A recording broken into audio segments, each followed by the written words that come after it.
しも幻想郷に流れ着いたならどうするべきか？今回はもしも幻想郷に着いたら誰に会うべきかまとめていこうと思いますよ。最近幻想郷に行けそうな気がするからよろしく頼むよ。皆さんももし流れ着いた時のためにも今のうちに学んでいきましょう。それでは授業開始です。ということでまずはじめに幻想郷について軽くおさらいしていこうと思います。幻想郷は日本の人里離れた山奥の辺境の地に存在するとされています。もちろん人間も住んでいるのですが、この幻想郷には私たちにとっては幻想となった、妖精、妖怪、神様といった外の世界には見れない存在が住んでいますね。幻想郷は白霊大結界によって外の世界を遮断しているので、外部から幻想郷の存在を確認することはできず、幻想郷内に入ることもできません。また幻想郷内部から外の世界へ覗くことも基本的に難しく、幻想郷から外の世界へ行くこともあまりないですね。ただし神化すれば幻想郷と外の世界を行き来できるようだぜ。東方水郷下では、かなこ様が幻想郷の人々に本物の酒を飲んでもらおうと思って外の世界からお酒を取りに帰ったことがあります。ただし、幻想郷には外の世界で失われ幻想になったものが集まるとされ外の世界で減少した生物、コウノトリなどが幻想郷で増加したり、外の世界で消えつつある道具などが幻想郷に現れることがあるそうだぜ。また幻想郷は内陸の山奥に位置するため、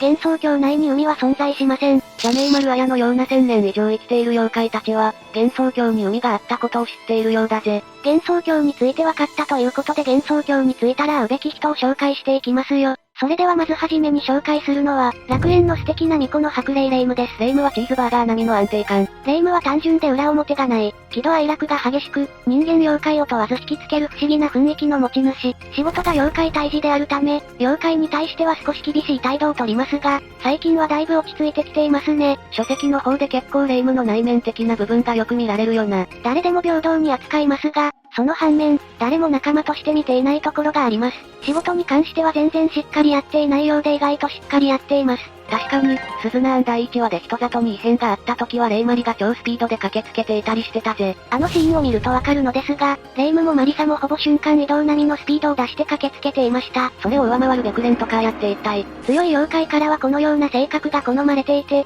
例えば鬼の四天王であるスイカも気に入られていて、神社にいびり立っていることが多くあるらしく、そのせいで人が来ないという悪循環を作ってしまってます。それは可愛すぎます。でも、強い妖怪がいるってことは私たち一般人にとって危険じゃないか？いえ、強い妖怪ほど逆に人間をちまちま襲いません。というのは、人間を襲っていなくなれば妖怪としての存在も危うくなるので、強い妖怪ほどそれを理解しているから襲うことはないんですよ。お言葉ですが、理解しました。東方水郷下でスイカは人間を襲ったふりをして人助けしていたりしてましたからね。あれは本当に泣いた。彼女は歴代の巫女の中でも最も危機感に欠けていて、修行不足ではありますが、実力はかなりのものですよ。持ち前の幸運と鋭い勘で多数の妖怪を退治しているだけではなく、神様やヤクザもボコボコにしました。東方強力異分によるとかなり危険度の高い東方奇形獣の異変も霊夢が解決したという設定になっているぞ。なのでまず妖怪に襲われそうになっても霊夢がいれば妖怪も逃げていきます。アルソック並みの安心感。また白霊大結界を見守る者として、外の世界に無事に戻してくれる可能性は高いです。やはり解決や名だけあって安全かついつでも帰らせてくれる安全パイな人でしょう。また人間離れしすぎているので怖い人なイメージですが、異変が起きていない時の彼女は至って普通の人間です。参拝客の少ない神社をブラブラして、掃除をしているふりをしたりお茶を飲んだりしています。人間味あふれるなぁ。しっかりしてるようで掃除をしているふりっていうところが、子供のような可愛らしい一面があって親近感が湧きますよね。いや脇が脇になってるよ。それで思い出しましたが、霊夢の通称でもある脇巫女を拝めるという最高のオプションもついています。数ある幻想郷の絶景スポットの一つだからな。他に何があるの？ヌエのニーソックスミニスカと昨夜の極上の美脚。とても勉強になります。ということで次に紹介する、幻想郷に着いたら会うべき人は、七色の人形使いアリス・マーガトロイドです。確かにアリスはかなり安心感があるな。でもマリサじゃないのね。マリサも言わずと知れた解決屋の一人ですが、過去の経緯から人里にあまり行きたがらないので、もしも一夜泊まるとなると、人里まで案内が厳しいと思い安全性に落ちるので落としました。確かにマリさんの家に泊めてもらうとなると、魔法の森は危険だしな。アリスは東方愚問式によると出没場所はどこでもとなっていてかなり幅広く活動していることから、顔も利くでしょう。話を戻してアリスは魔法の森に住む魔法使いで元人間、万能型の魔法使いなんですが、基本的には人形を魔力で操るスタイル、完全な自立人形を作ることを目標としていますよ。二次創作ではインドア派で一人でいることが多いとされることが多いけど、森で迷った人間を止めたりと、人間に対する有効度は高いんだよな。そんなアリスの能力は人形を操る程度の能力、作品によってはパチュリーと同じ魔法を扱う程度の能力で、苦手な属性はなんとないようです。旧作から成長して7色の魔法を使うことができるらしく、幻想郷内でもトップクラスの魔法使いでしょう。このことから考えて、妖怪に襲われたとしてもアリスに守ってもらえるから安心だな。また人形を操ることができると言ったのですが、その能力を使って人里で人形劇を披露したりしているようです。このことからも人里でも顔が利くはずなので、人里でもすぐに馴染めることができるでしょう。アリスは三面ボスらしい優しい姉さん感があって安心できるぜ。もしも運が良ければ、アリスの清潔な家に泊めてもらえる可能性もあるのがやっぱりでかいですね。ぐっふふ、その後神展開になっちゃうこともあるよね。それはアリスっつってね。ということで次に紹介する、幻想郷に流れ着いたら会うべき人は、上白沢ケイネです。我らがケイネ先生。ケイネは普段は人間の姿ですが、満月を見ると白卓に変身するは白卓。半人半妖でありながらも人間を愛し、常に人間側に立って行動しているようです。満月の夜は白卓の能力を活かし、幻想郷の歴史の編纂作業を行っていますよ。この編纂作業はおそらくヒエダー級から受け継いだものだと思われます。ほう、それは一体どうしてなんだ？東方呪文式記憶する幻想郷によると、もともと阿久は幻想郷の編纂作業をしていたと語っていました。考察にはなりますが、阿久は転生した体はあまり長生きできないようで、その後100年は待たないといけないので代わってもらったのではと思われます。ケイネとは顔見知りらしいし、確かにその可能性が高そうだね。そしてこの白卓か中脇が立っているらしく、不用意に近づくと術気をされる恐れがあるとされていますね。ただし満月の夜の時だけらしいので、そこまで気にする必要はないだろうな。また人間の里で子供たちのために寺子屋を開いているのです。このことからも面倒見がいい人だということがわかりますよ。ただし難解で退屈な需要だと評判らしいですね。あらま頭が固い人なのね。ケイネが賢いのは元ネタの白卓が中国神話時代の皇帝が東順の檻に遭遇し、白卓は1万1520種類に及ぶ領域神について皇帝に語ってみせ、これら世の害を取り除くための対処法を助言したという話からでしょう。それだけ賢い人なので困っている私たちも助言を送ってくれるはずです。ケイネはマジで一番初めに会った方がいいかもしれないキャラと言えるよ。ちなみに開いたのは最近であり、少なくとも公務員編の1年前以降ですよ。結構最近開いたばかりだったんだ。また藤原の模倣の数少ない理解者なので、モコタンとも会える可能性も高いですよ。模倣にも会えるのは神ってるな。ぜひともこういうぬるま湯に使ってそうなやつを見てたらイライラしてくるなと言われてみたいです。ジェネレーションギャップ萌えしちゃいます。では次に紹介するのは、妙蓮寺の僧侶である聖白蓮です。みんなのおばあ、お姉さんに会いたいです。元人間の魔法使いであり僧侶で妙蓮寺の住職にもかかわらず得意な戦法派バチバチの肉弾戦というラップ。1000年間魔界に封印されていましたが、一輪たちによって解放されました。人も妖怪も神も仏も全て同じという考えのもと、不当に迫害を受ける妖怪たちを受け入れ保護しているという幻想郷では非常に異質な存在。もちろん人間も受け入れていますよ。なんていい人なんや。丁寧で礼儀正しい性格で博愛主義者、仏教の戒律を守り続けていてお酒も飲まないので、酒盛りによるコミュニケーションが盛んな幻想郷では少し打ち解けにくい状況にあるとか。もともと仏教はお酒を飲んではいけないという決まりがあったようだぜ。彼女の教えはとても素晴らしく、例えば東方水鏡歌では、掃除、洗濯、炊飯など身の回りのこと、つまり当たり前のことを大切にすることによって世界の見え方が良くなってくると説いていますよ。当たり前のことを当たり前だと思わないことが大切ってことか。さすがはガンガン行く僧侶だぜ。なかなか恐れ多い人に感じますが、明らかに年をごまかした広告を作ったり、バイクに乗り出したり、綾のデタラメな記事になんじゃこれはのような意外な発言をしていたりしています。白蓮の若々しさが好きです。ちなみに白蓮はもともととても優秀で人思いな弟がいたのですが、先に他界してしまったのです。このことで白蓮は死を恐れるようになり、若返りの術を身につけ魔法使いとなったのです。そして妙蓮寺の名が彼にちなんでいるんですよ。そのことからも弟の死で死を恐れるようになったり、お寺の名前を妙蓮寺にしたりと相当弟のことを愛していたんだな。そんな白蓮はお姉さんなだけあって、妖怪たちの姉気分でもありますね。特にそれがわかるのが妙蓮寺で授業をする妖怪の雲井一輪。村佐や星が白蓮のことを聖と呼ぶのに対し、一輪だけは姉さんと呼んでいます。実は体験版だと姉子と呼んでいたりもしていました。東方青蓮戦の物語自体、バラバラになっていた妙蓮寺の面々が再結集しみんなで聖を助けに行こうというもので、聖白蓮の人徳がよくわかりますね。確かに、孤立を好む妖怪が危険な地底に行って魔界から連れ出すなんて相当慕っていることがわかるな。また東方精錬戦では白蓮復活のため奔走していた村佐や一輪などの行動を邪魔をしていたヌエですが、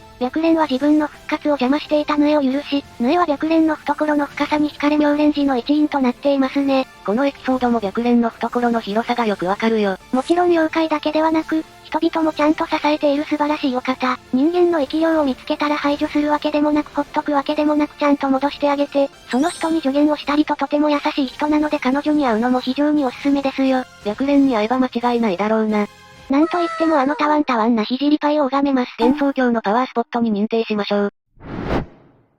ということで次に紹介する、幻想郷に流れ着いたら出会うべき人は、外の世界から引っ越してきた守屋一家です。そうだ、守屋に行こう。守屋神社はこちやさなえ、八坂かな子そして守屋諏訪子が住人です。かな子と諏訪子が祭神、さなえがその風は振り、つまり巫女となっているぞ。かな子は現在表向きの守屋神社の祭神の一柱で山の神様ですよ。諏訪子が本来の主祭神でかつてはたたり神ミシャグジ様を束ねていて、土着神として信仰され一国を治めていました。しかしかな子に侵略され敗北します。相性が良かったとはいえミシャグジを束ねる諏訪子にかな子様が勝つなんて強すぎる。ちなみに諏訪子は東方暴月賞付きの稲葉と地上の稲葉を見ると、冷戦に余裕で勝つほどの強さです。もっと信仰を増やしたいという思いから幻想郷に行くことを決意。と言っても早苗自身は信仰のない普通の人間でも問題ではなかったのですが、彼女が祀っているかな子と諏訪子はそうはいかなかったのです。そのため、外の世界を捨てて幻想郷へ移住してくるのです。実は諏訪子の遠い子孫であるんだけど、早苗本人は知らないようだ。早苗は素直で責任感が強く、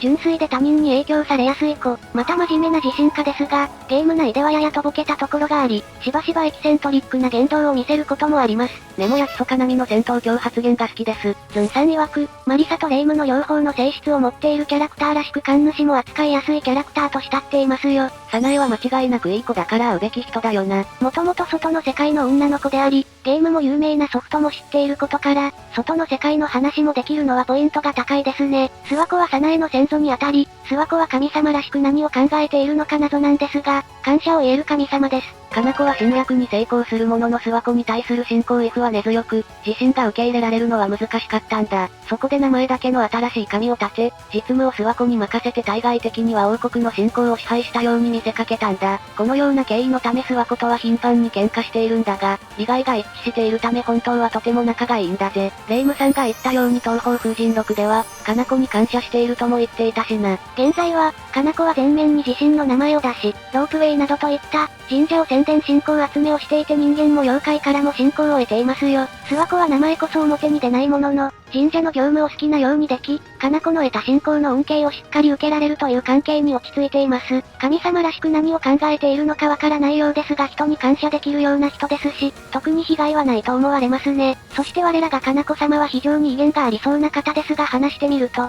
かなりフランクな人のようですね。人間交流度も諏訪子よりも上の子になっていることから、相談にも親身になって乗ってくれるはずだぜ。また贈り物に弱い性格らしく可愛らしいところがありますよ。会う時は、リンゴ屋か、セイラン屋の団子買っておくと良さそうだね。しかも美人すぎる。特に東方水長家のかな子は美女すぎて私の胸に御柱が刺さりました。ちなみにピアスも御柱になっているぜ。可愛すぎやろ。ちなみに、かな子も諏訪子も未釈寺様の性質を持ち、男の子は大好物らしいので男子の諸君たちはこのお母様方に気に入られると思いますよ。私は守谷神社に決めました。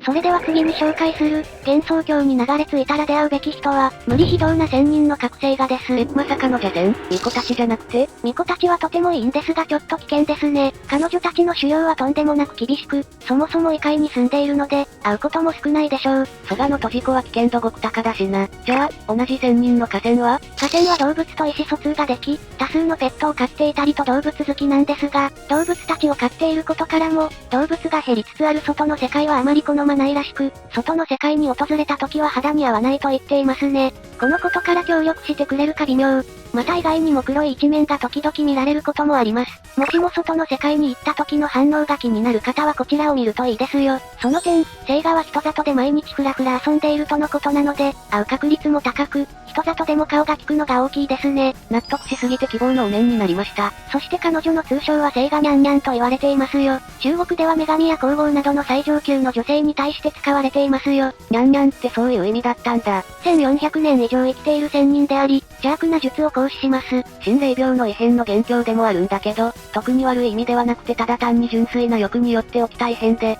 聖者のような根っからの悪ではないんだぜ。なんと昔は真面目に修行を積んで仙人となったのですが、自身の目的のために家族を欺くなどしたため邪仙へと落ちています。またほぼ最高クラスの天人になれるほどの力を持っていたとか。となると彼女に気に入られれば、安全性は確保できるな。なんせ、あの巫女が師匠と呼ぶ人でもある実はすごい人、ゆったりとしていて、掴みどころがない、力の強いものに純粋に惚れ込む癖があり、巫女に同居を勧めたことも本人に悪気はなく、巫女も慕っている様子ですね。とは言っても邪仙というだけあって悪いことをしますよ。サンタのコスプレをして満面の笑みで財産を盗むという行為もしています。人妻がサンタコスはインパクトでかすぎた。これも悪意とかではなく、彼女の純粋な欲がきっかけなのだと思われますがね。まさにデザイアドライブということか。非常に陽気な性格で常ににこやかで普通に話していても邪仙という感じはしませんね。現に彼女にあった茨城河川は彼女に邪悪というものを感じることができなかったのです。人当たりが良く、陽気で話し上手なのは本当なので軽い世間話をするだけなら楽しい相手なので、特に力に自信がある方は、この覚醒がもうおすすめですよ。もともと子持ちだったり、ヨシカを可愛がっていたりと母性感あるから意外とちゃんと受け入れてくれそうな気がするぜ。この東方プロジェクトの中で、一番色々と愛してくれそうなキャラでもありますしね。邪仙ならではのテクニックも教えてくれるでしょう。正直聖画に会いたいと思っている自分がいます。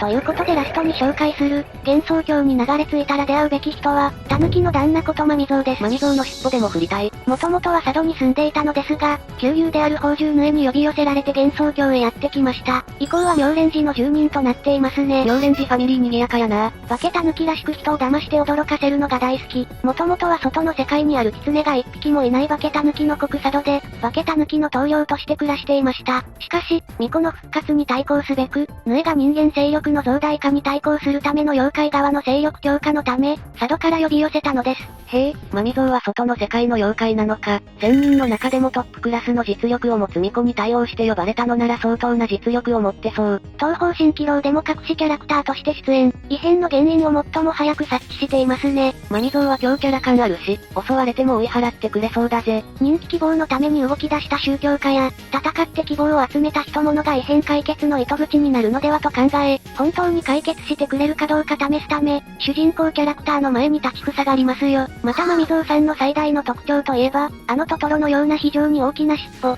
体の大きさほどもある巨大な尻尾を持っていますよね。尻尾の大きさは揚力のバロメーターとなっているようで、彼女がどれくらいすごい妖怪なのかがわかるようになっています。おいおい、あんなにもモフモフだったらめちゃくちゃ揚力を持っていることになりそうじゃん。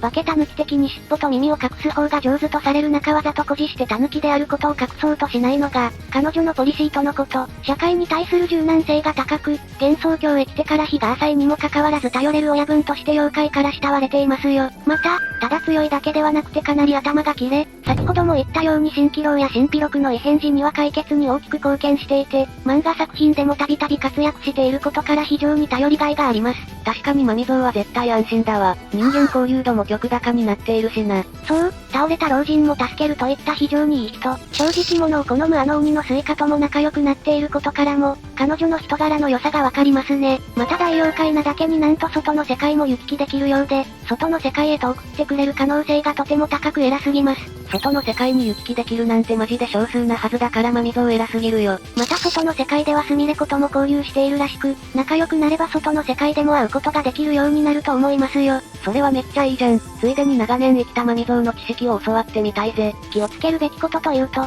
彼女は人を騙すのが好きなことぐらいですね。しかしあのモフモフの尻尾を触らせてくれるかもしれないというメリットもあるので彼女に会うのも非常におすすめですよ。さて、以上が幻想郷に流れ着いたら出会った方がいい人たちでした。高魔漢組がいなかったのは意外だな。彼女たちは基本妖怪ですし、人当たりのいい本命輪でも門から離れることができないはずなので、ちょっと厳しいでしょう。昨夜もお嬢様の相手に忙しいだろうしね。それじゃあ、白翼楼の庭師である魂魄ヨウムはどうなの？話を聞いてくれれば問題ないのですが、彼女はとりあえず切りつけてくる上に、彼女は冥界にいるのであまり会うことはないでしょう。なるほどね、納得しました。視聴者さんが思う幻想郷に着いたら会いたいと思う人がいれば教えてくださいね。それではここまでご視聴ありがとうございました。ご視聴ありがとうございました。グッドボタンとチャンネル登録よろしくお願いします。